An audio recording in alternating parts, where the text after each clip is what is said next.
Bernie and the Beast, a Florida girl's short story, written and performed by Jordan Krumbine. The air smelled like rain. Bernie glanced to the sky, looking up past the low-level, fan-shaped fronds of the ubiquitous palmetto through a canopy of pine needles and thin branches at a patch of sky burned bright blue. A hard line of dark gray hung in the sky at what looked to be just southwest of her current location. Bernie took a long breath, inhaling deeply through her nose. There was a crispness in the air, and traces of ozone tickled her sinuses. Next came notes of earth, grass, dirt, swamp, decaying plant, as a gust of wind swept through the trees, rustling the bed of browned and brittle pine needles covering the earth. She glanced in the opposite direction. Clear, blue sky. The larger opening in the tree line had been carved out by the lazy tributary Bernie was fishing in. It was getting late in the summer, and while a bad storm was a regular occurrence in the wetter of the Sunshine State's 2 seasons, Bernie was fairly certain she hadn't yet experienced a full-on hurricane. Another gust of wind made Bernie glance back toward the looming shelf of black clouds. After about 2 years alone in the Florida wilderness, there wasn't much that scared Bernie.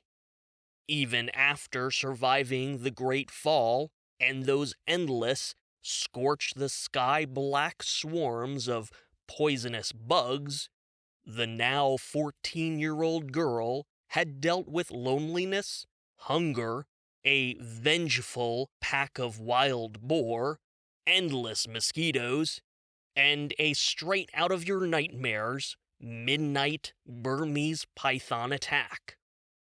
Bernie was a tough girl, but even she didn't like her odds against a hurricane. And although she was situated as well as she could be toward the middle of the state, somewhere south of Kissimmee and what used to be the world's vacation destination, it wasn't like she had a concrete bunker to ride out sustained winds well beyond 100 miles per hour.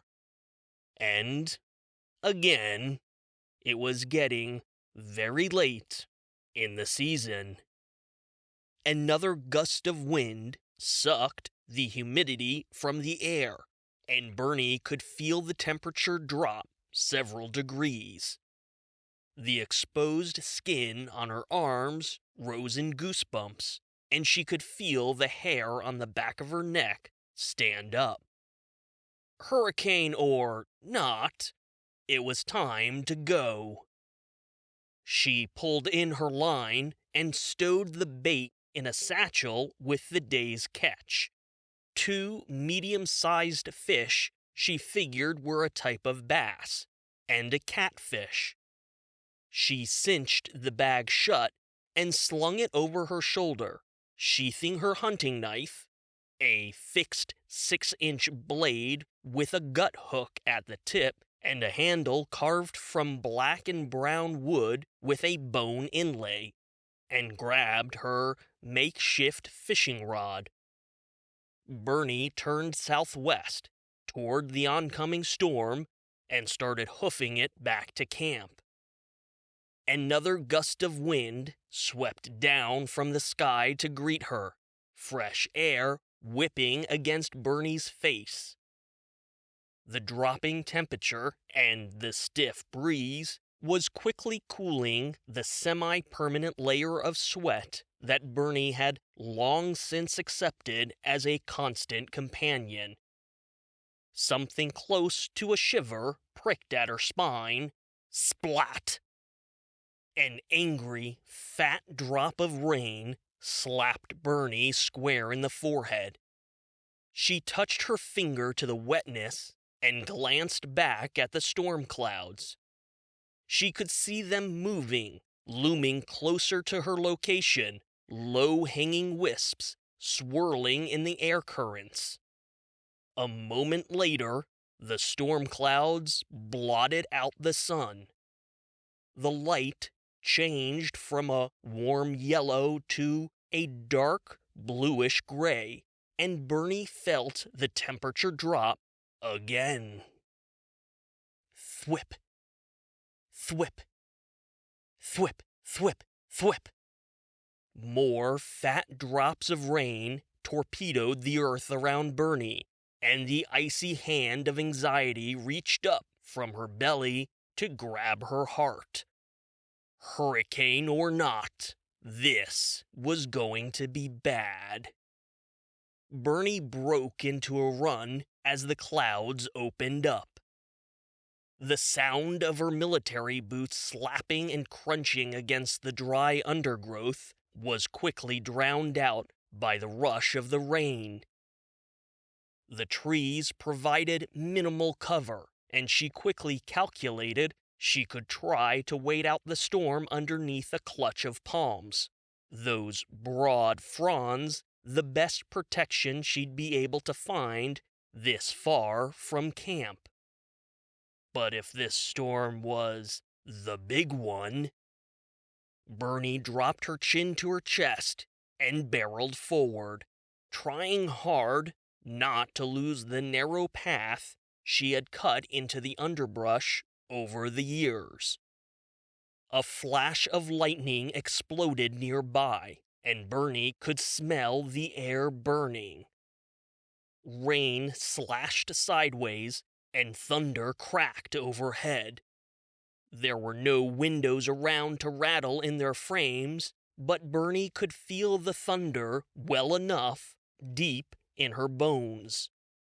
Her clothes, a tank top and a pair of jeans, were already soaked through and plastered to her body. She wiped a hand across her face and glanced around at the trees bending in the wind. This looked like the right path, but she wasn't sure. She turned again, suddenly confused by her surroundings. Step, stop, turn. The cold hand of anxiety gripped her chest tighter, and she wanted nothing more than to be back at camp. Another turn. Another step. Another crack. Yish! Bernie looked down and saw that the heavy sole of her boot had come down on a large egg, crushing half of it. Careful not to move her feet, Bernie turned and got a better look at where she was standing. There were more eggs. Maybe 2 or 3 dozen. Some had already cracked open. Amid the shells, Bernie spotted a large clump of stringy, wet hair. Wait, worse. A single, small, scaly appendage. She was standing in the middle of an alligator's nest. Alligators typically form mounds, covering their nests with a protective layer of dirt, mud, and debris. Something, maybe the mother alligator herself, had swept away the top layer of the mound, exposing the eggs underneath. Bernie's eyes were drawn again to the baby alligator leg that had been left behind. All right, so maybe it wasn't Big Mama Gator that had exposed the mound? Bernie moved sideways, stepping gingerly out of the nest and offering a silent apology to the egg she had unknowingly crushed. The rain continued to pelt. Bernie's jaw clenched as she surveyed the area. She thought she had a pretty good idea which direction her camp was located, but the exposed nest of remaining alligator eggs was pulling at her conscience. About 7 feet away, Bernie spotted the scattered remains of the topmost covering of the mound. She let out an explosive grunt of frustration and pulled her satchel off her shoulder, dropping it to the soggy earth. She gathered an armful of the mound debris, carrying it back to the nest and spreading it as evenly as possible in the downpour. Another whipping glance around, and Bernie's gaze found the nearest palm tree. She grabbed her hunting knife and quickly hacked off 2 large fronds. She placed the fan-like branches across the alligator nest and then weighed them down with more muddy underbrush. She stepped back and surveyed her work, wiping the back of her hand across her mouth. Another flash of lightning. Another bone-rattling boom of thunder. The wind threatened to whip away the fresh palm fronds. It would have to do. Bernie gathered up her satchel and pushed further into the woods, desperately hoping she was heading in the right direction. The rain slapped her face and made time slow to a crawl. What felt like 30 minutes, the left side of Bernie's brain assured her couldn't have been more than 10. Finally, a fallen oak tree, still tenuously connected to its stump. A marker along the edge of the campsite Bernie called home. In the dimming light and through sheets of rain, she spotted the dull gray glint of home, a 19-foot airstream well over 60 years old. The aluminum exterior had been dulled with time, dirt, and mildew. Random sheets of metal formed a patchwork exoskeleton, scraps Bernie had scavenged and used to reinforce the Airstream's original structure. The trailer had a single axle. The tires were long gone, but the wheels had been planted on wide, solid blocks of wood. The trailer hitch was propped up on the stump of another oak tree. Since the trailer was already so small, Bernie had fashioned a lean-to using one side of the Airstream and a pine tree with a low-hanging branch about 6 feet away. She had woven a dense, thatched roof of palm fronds and mounted it as securely as she could to the trailer and the tree. Bernie had no idea how her little Airstream would hold up under hurricane-force winds, but she knew it was better than nothing. She hitched the strap of her satchel and stepped into the clearing, heading for the door of the Airstream, and then stopped short. Something was lurking under the lean-to. It was huddled in the furthest corner. She hadn't noticed it at first because of the rain, the thunder, and the dimming light. But as she started to approach the trailer, the thing turned its massive head and light glinted off dark eyes. Bernie's hand dropped to her sheathed hunting knife. The wind shifted, and Bernie suddenly found herself downwind from the lean-to. The smell of rotten eggs hit her, and Bernie lifted a hand to her mouth, a reflexive gag working her throat muscles. The thing under the lean-to let out a guttural huff, and Bernie could see its dark, massive bulk shift.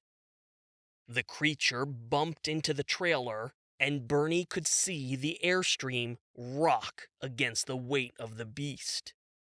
This was no Burmese python.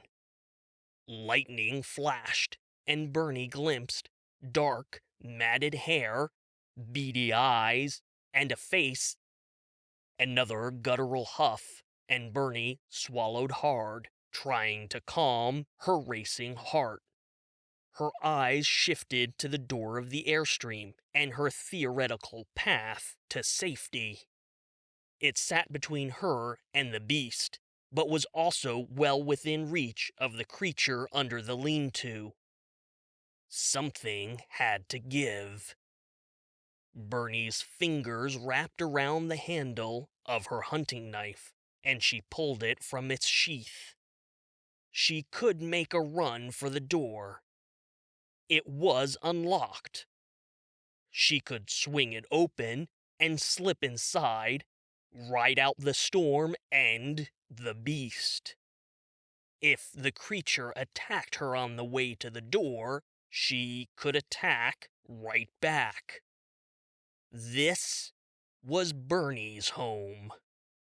Or she could run, find another clutch of palmettos to shelter under.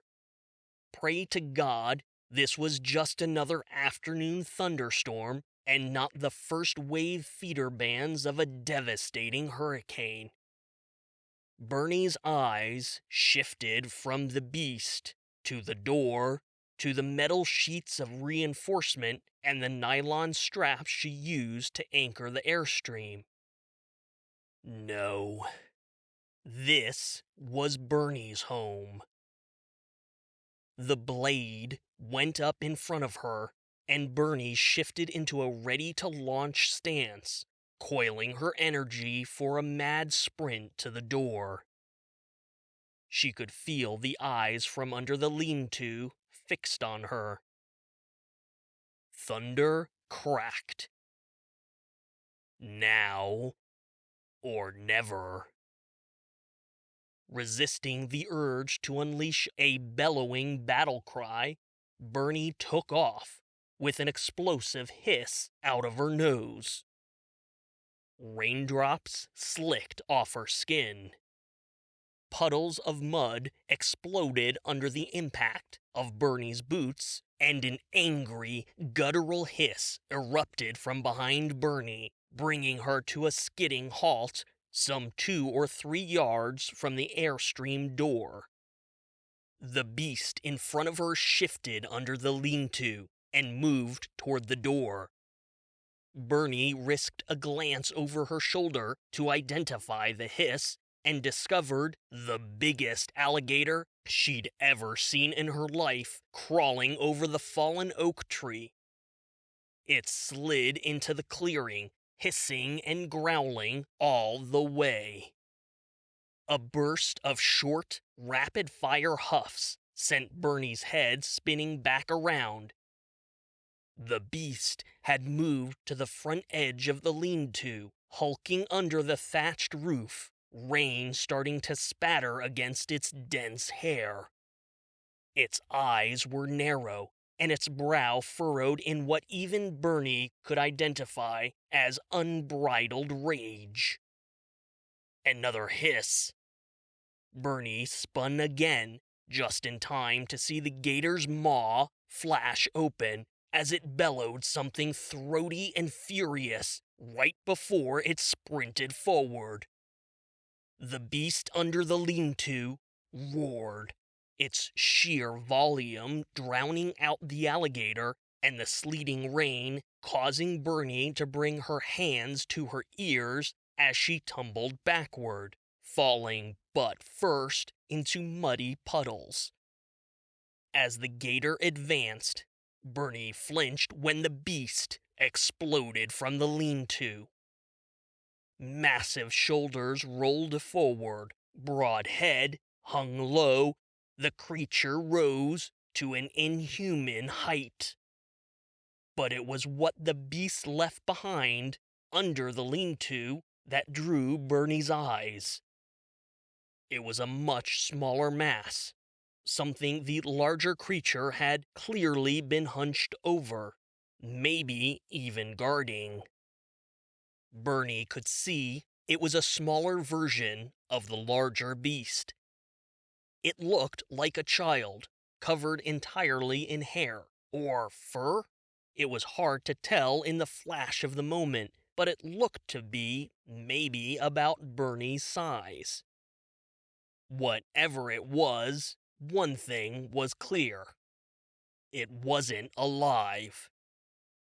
As the larger beast burst from the lean-to, the small body flopped to the ground, lifeless and unmoving. Lightning flashed, and Bernie was yanked back into the moment. A massive alligator sprinted from the left, jaws gaping open and jagged teeth cutting through the rain. From Bernie's right, a giant, humanoid-shaped mass of hair and muscle barreled forward, simian-like jaw dropping open, bellowing an incomprehensible rage. Bernie scampered backward, hands sinking into the mud, thick boot soles slipping as they found no traction on the soddened earth, until the two creatures collided. Alligator and beast crashed into each other, the beast doubling over as its meaty hands, yes, those were hands and thumbs, Bernie could plainly see, grasped at the gator's jaws. They tumbled and rolled, sending water and mud spraying everywhere. Bernie's back pressed into the trunk of a pine tree at the edge of the clearing. She clutched her hunting knife in both hands, holding it out in front of her, the hooked blade aimed at the two monsters waging war in her front yard. The gator bellowed and twisted, jaws clamping down on the beast's hairy leg. The beast roared in pain, balling its fists together and smashing them down on the gator's eyes. Woomph! Woomph! Woomph! The beast twisted and cried out in pain, tumbling sideways into the ground as rain and mud splattered from the impact. Bernie could see the flesh caught in the gator's teeth twist and tear. A dark red spilling down the gator's jaw and onto the earth. The beast roared in agony and flung itself forward. It grabbed the gator's snout with both hands, prying at its jaws to pull them apart. It huffed and growled, and the jaws shifted. Bernie flashed on a long-forgotten detail. A typical alligator had a bite force of something around 3,000 psi, which meant the beast must have been stronger than... The beast drove the heel of its massive foot into the gator's side, and that was enough to finally pry open the gator's jaws. The beast yanked its leg free, pulling its feet under it as the gator hissed and snapped, grabbing a mouthful of hair. The beast lurched, and the hair tore away in a bloody patch. The creature rolled, tumbling forward, the gator snapping after it. In a powerful twist of its torso, the beast hurled sideways and grabbed the alligator's tail. The beast rose up to its full height, planting its feet as the gator tried to curl around, snapping its jaws in a manic, violent fury. The beast tightened its grip on the gator's tail and, with an angry bellow, began to spin. The blade of Bernie's hunting knife wavered in front of her as she watched, transfixed. The beast's strength and sheer momentum lifted the massive gator off the ground, spinning it through the air and crashing brutally into a nearby pine tree. Wood and bones cracked loudly in front of Bernie as thunder cracked even louder overhead. The gator snapped its jaws, twisting and hissing. The beast huffed and tightened its grip, pulling the alligator back into the middle of the clearing as wind and rain lashed against skin, scales, and matted hair. The gator thrashed and twisted violently, finally pulling its tail free from the hulking beast. The gator spun across the ground in a chaotic flurry, the tail once gripped by the beast, sweeping like a battering ram at the beast's legs, tripping it backward. In a flash, the gator spun and clamped down on the beast's massive, sinewy, muscular shoulder.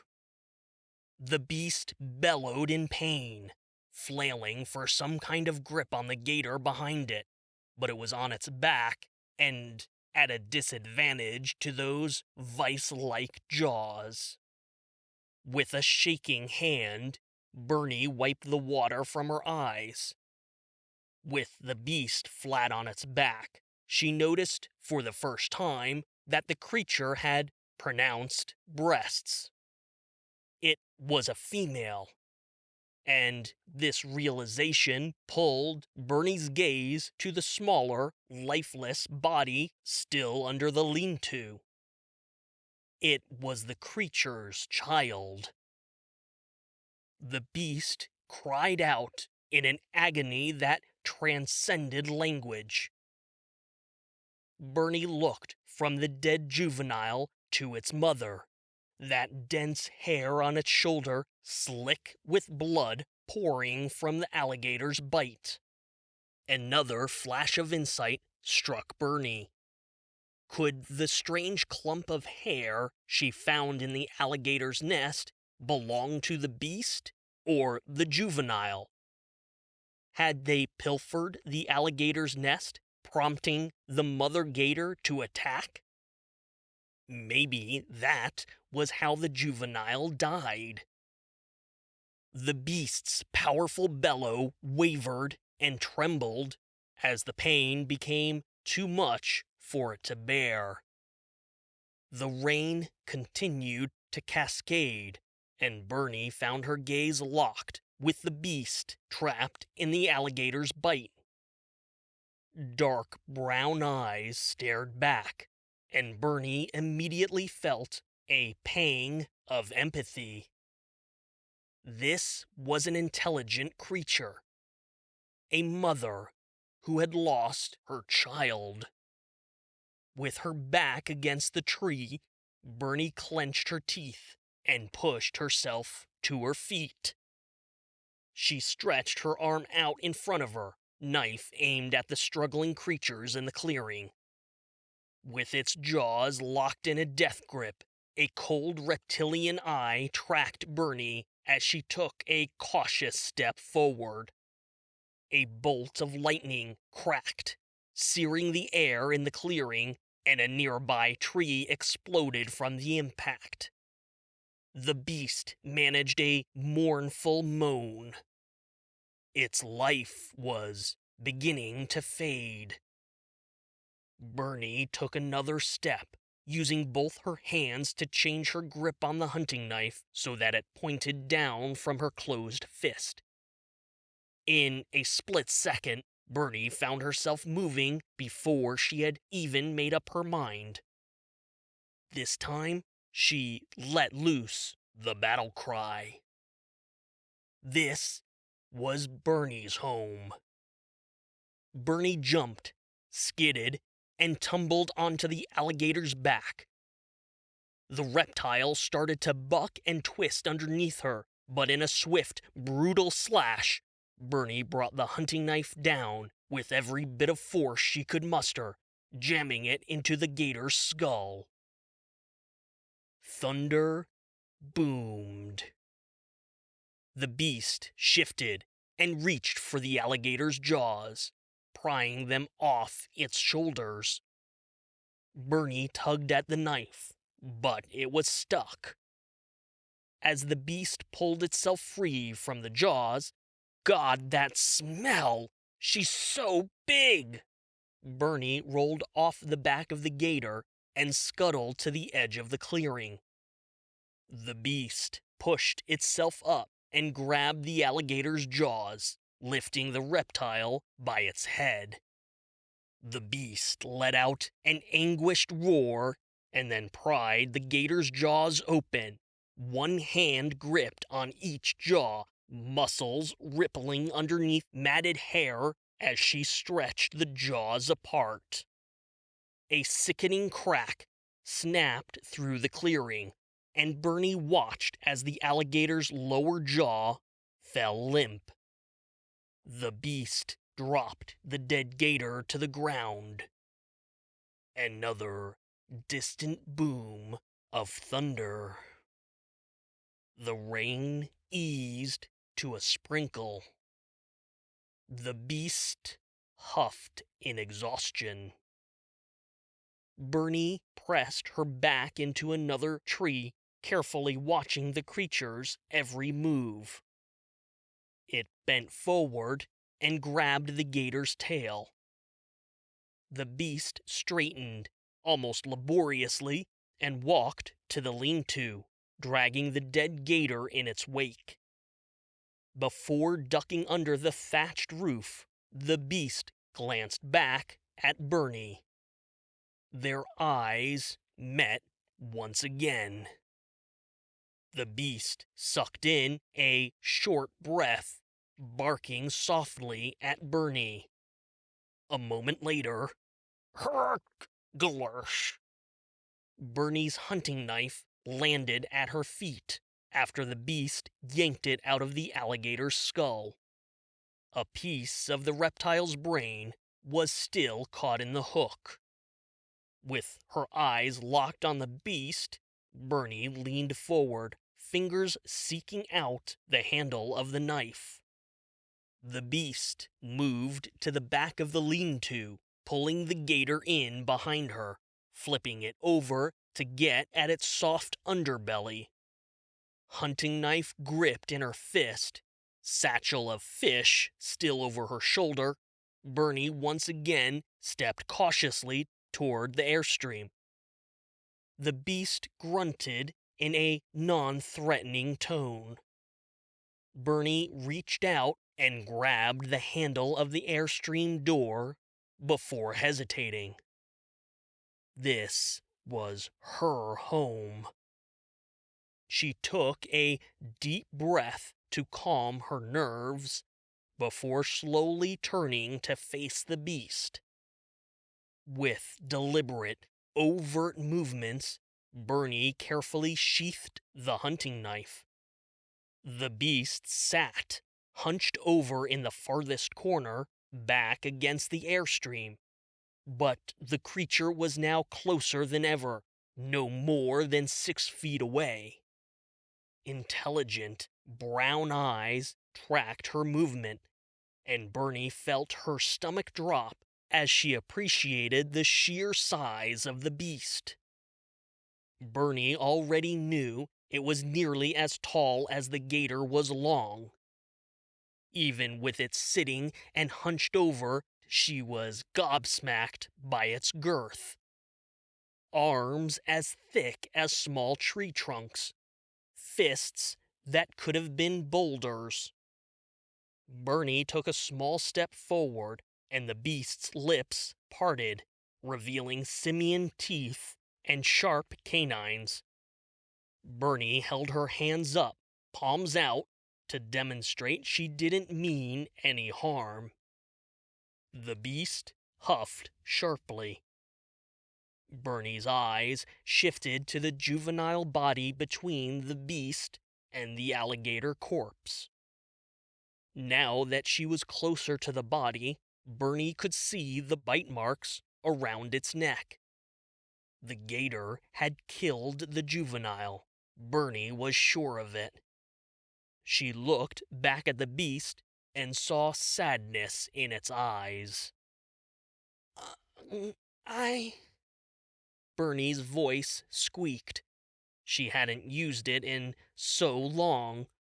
Her jaw kept working, but her brain didn't want to furnish any other words. The beast studied her with a curious expression. After another calming breath, Bernie squatted on her heels and pulled open the cinched bag. She grabbed one of the fish and, after banishing the doubt from her mind, held it out, offering a bass to the beast. Inquisitive brown eyes shifted from the fish to Bernie's face. Bernie chewed her lip. She let out a frustrated sigh. It had been 2 very long years since she had talked to anybody, and even before, it wasn't like she had been a conversational savant. The beast lifted one of those boulder-sized hands, and the movement, as subtle as it was, startled the young girl. She fell backward, catching herself with a hand on the wet earth. Bernie grunted, annoyed with how she had reacted. She wiped the back of her hand across her mouth, jaw set. This was her home. Bernie pushed herself forward, stretching the offered fish out to the beast. With fingers as thick as Bernie's arm, the beast reached out and accepted the bass. It grunted quietly. Bernie rocked back on her haunches, that icy grip on her heart finally loosening. This was Bernie's home.